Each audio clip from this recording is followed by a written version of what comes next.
जय शिवराय शेतकरी बंधूंनो, राज्यातील लाखो शेतकऱ्यांसाठी आनंदाची बातमी आलेली आहे. आज अर्थसंकल्पीय बजेटमध्ये शेतकऱ्यांची कर्जमाफी जाहीर झालेली आहे. कर्जमाफीमध्ये जे थकीत शेतकरी आहेत त्यांना 2 लाखापर्यंतची कर्जमाफी आणि जे रेग्युलर शेतकरी आहेत त्यांना 50,000पर्यंतचा प्रोत्साहनपर भत्ता असे या अर्थसंकल्पीय बजेटमध्ये मांडले गेलेले आहे.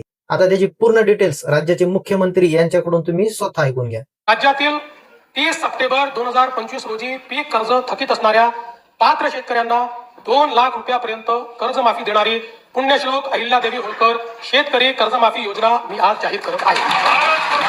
जे शेतकरी कर्ज घेऊन नियमित परतफेड करतात अशा शेतकऱ्यांना प्रोत्साहन देण्याच्या हेतूने नियमित कर्ज परतफेड केलेली असल्यास अशा पात्र शेतकऱ्यांना 50,000 रुपयापर्यंत प्रोत्साहनपर लाभ देण्यात येईल. कर्जमाफी तसेच प्रोत्साहनपर लाभ देण्याबरोबरच राज्यातील बँकिंग यंत्रणा सक्षम असावी यासाठी समितीच्या शिफारसीतील निकषानुसार निर्णय घेण्यात येईल.